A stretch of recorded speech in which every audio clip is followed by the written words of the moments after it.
प्रभु यीशु मसीह के नाम में आप सभी को जय मसीह की। प्रियो, आज हमें ये सोचना है कि हमारी जो दुआएं हैं वो आज कबूल क्यों नहीं हो रही है। इतना रोने के पीटने के बावजूद भी, इतने आंसुओं के बाद, इतने उपवास के बाद, इतनी मीटिंग्स के बाद भी आज दुआ कबूल नहीं की जा रही है।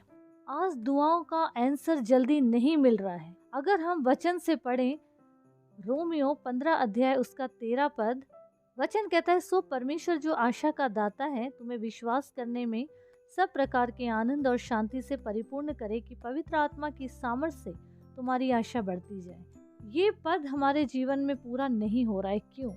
लोग जब दुआ में बैठते हैं तो एक शब्द को क्या बोलते हैं?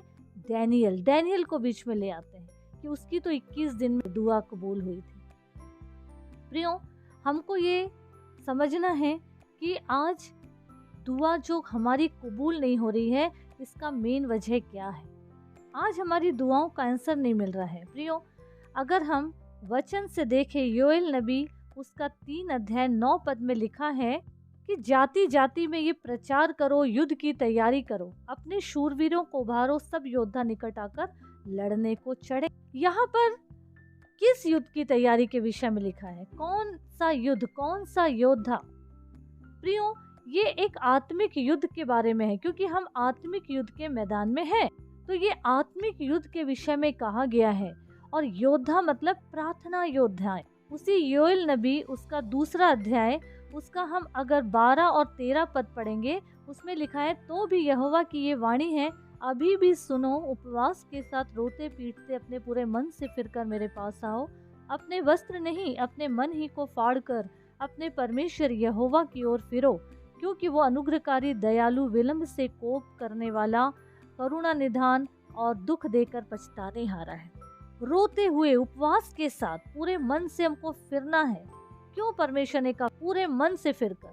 अपने वस्त्र को मत फाड़ो, अपने मन को फाड़ो, अपने मन को बदलो, ऐसा करके मेरी ओर फिरो। वचन कहता है योएल 2:27 में, तब तुम जानोगे कि मैं इज़राइल के बीच में हूँ और मेरी प्रजा की आशा कभी नहीं टूटेगी। लेकिन उपवास भी रखे हैं, रोते भी हैं, भर भर के आत्मिकता का बखान भी करते हैं, फिर भी हम वहीं के वहीं हैं। क्यों? ये एक सवाल है। आज हम शैतान के ऊपर सब डालते हैं कि शैतान रोक रहा है, शैतान रोक रहा है। प्रियो, शैतान बाद की बात है। आज जो हमारी दुआएं कबूल नहीं हो रही है, उसकी वजह हम खुद हैं। हमने खुद अपनी दुआओं को रोके हुए हैं, क्योंकि हमारा परमेश्वर चाहता है कि हम दोनों पैरों से प्रभु के पास आए। क्योंकि प्रभु ने जब हमारी रचना किए थे तो दोनों पैर साथ में बनाए। तो हमको ये समझना जरूरी है प्रियो कि वचन में क्या लिखा है कि जब तुम पूरे मन से फिर के मेरे पास आओगे, तभी मैं तुम्हारे बीच में रहूंगा और तुम्हारी आशा नहीं टूटेगी। क्योंकि आज हमारी दुआ का नहीं कबूल होने का वजह यह है क्योंकि आज हम अपने मन को फाड़ना नहीं चाहते। क्या चाहते हैं कि खुदा से बस हमको लेना है, मतलब हमको मिले, पर हम कुछ नहीं दे सकते। एक मन का मालिक है प्रभु, एक मन को वो चाहता है, उसके बावजूद भी हम अपने मन को उसको देना नहीं चाहते, अपना दिल उसको नहीं देना चाहते, क्योंकि दिल में ही सब कुछ भरा हुआ है ना। जो हमारे लिए छोड़ना हम मानव के लिए मुश्किल है। वो तो अच्छा हुआ कि परमेश्वर ने मन को अंदर बनाया है जो दिखाई नहीं देता। अगर वो दिखाई देता होता तो शायद हम उसको उठा के किनारे रख के ही प्रभु के भवन में जाते या बपतिस्मा लेते।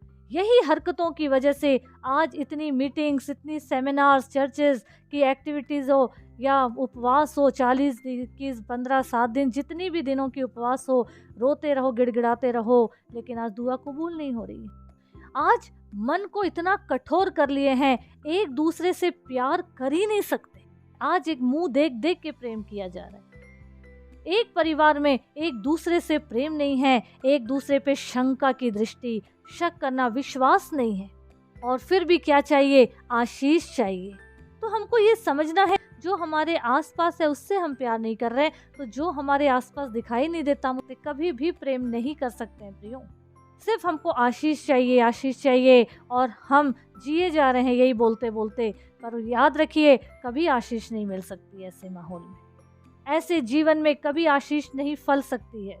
इसलिए हमको ये जानना है प्रियो कि जब हम अपने मन को प्रभु को देंगे, तभी परमेश्वर का ये वचन पूरा होगा। विलाप गीत 3:31 में लिखा है, क्योंकि प्रभु मन से सर्वदा उतारे नहीं रहता। जब हम प्रभु को अपना हृदय देंगे तो प्रभु भी अपने मन से, आत्मा से हमको ग्रहण करेंगे। अपना जीवन प्रभु को दे, पूरे मन से फिर कर हमको प्रभु के पास आना है। एक पैर संसार में और एक पैर प्रभु के पास से नहीं आना है। अपंग बन के हमको प्रभु के पास नहीं आना है।